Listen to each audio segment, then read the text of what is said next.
할렐루야. 사랑하는 대강의 가족 여러분, 오늘 하루도 하나님의 말씀과 동행하는 삶이 되길 소망합니다. 오늘 함께 나눌 하나님의 말씀은 마태복음 14장 5절에서 12절 말씀입니다. 헤롯이 요한을 죽이려 하되 무리가 그를 선지자로 여김으로 그들을 두려워하더니 마침 헤롯의 생일이 되어 헤로디아의 딸이 연석 가운데서 춤을 추어 헤롯을 기쁘게 하니 헤롯이 맹세로 그에게 무엇이든지 달라는 대로 주겠다고 약속하거늘 그가 제 어머니의 시킴을 듣고 이르되 세례 요한의 머리를 소반에 얹어 여기서 내게 주소서 하니 왕이 근심하나 자기가 맹세한 것과 그 함께 앉은 사람들 때문에 주라 명하고 사람을 보내어 옥에서 요한의 목을 베어 그 머리를 소반에 얹어서 그 소녀에게 주니 그가 자기 어머니에게로 가져가니라. 요한의 제자들이 와서 시체를 가져다가 장사하고 가서 예수께 아뢰니라. 아멘. 사람의 생명은 7, 80입니다. 요즘은 100세 시대라고 저마다 100세까지 살 수 있을 것이라는 기대를 갖고 있습니다. 그런 기대대로 정말 100년을 산다 해도 사실 기분이 좋은 것은 아닙니다. 오래 살면 취해지기가 쉽기 때문입니다. 그러나 사람의 수명을 육신의 호흡으로만 계산해서는 안 됩니다. 짧아도 긴 삶을 살아간 사람들이 많기 때문입니다. 요즘 나라가 어려우니 이전 지나간 역사 속에서 나라가 어려울 때 나라를 사랑하여 몸바치던 분들이 가끔 생각납니다. 꽃다운 나이로 나라의 독립을 외치며 죽어간 유관순 열사. 죽어가면서도 전쟁의 승리로 나라를 살리려는 열정만이 타올라 자신의 죽음마저도 숨기려고 했던 충무공 이순신의 충정. 정말 그립고 또 그리운 분들입니다.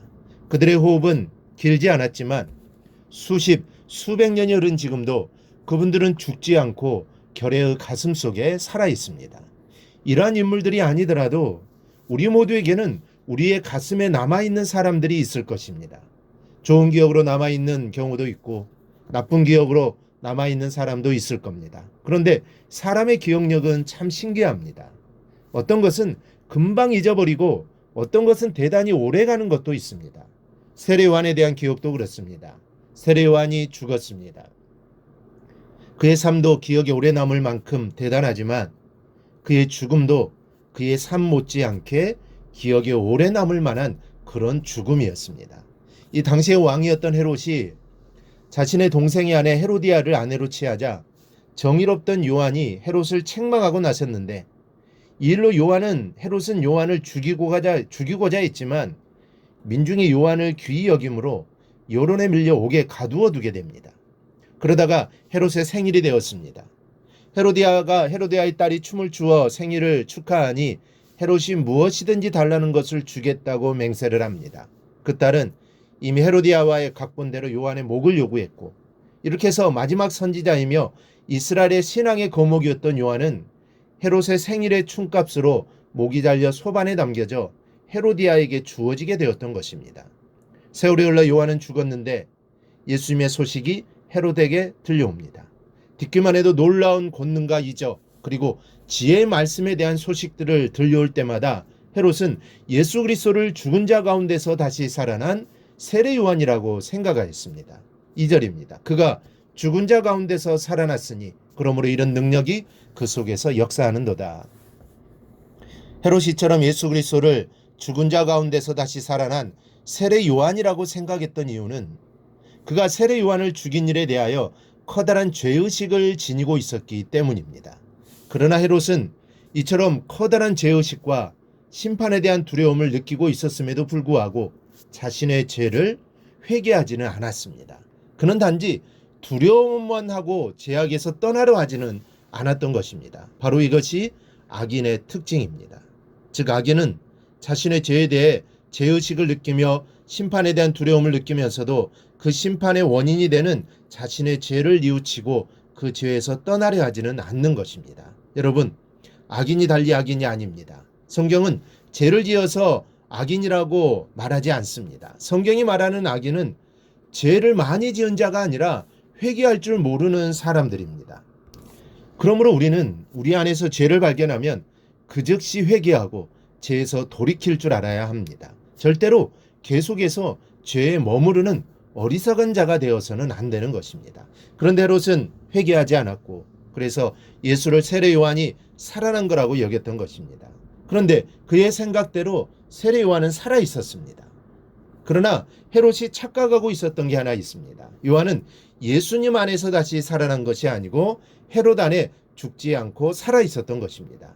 요한의 목은 떨어졌어도 그 생명은 여전히 살아서 그때까지 헤롯의 죄악을 지적하며 그의 사명을 감당하고 있었다는 말씀입니다.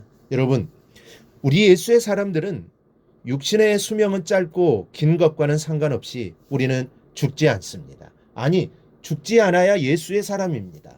그저 길어야 100년의 세월이 나를 새카맣게 흔적도 없이 묻어버려서는 예수의 사람, 그리스도인이라고 할 수 없는 것입니다. 우리는 예수를 품고 살아야 합니다.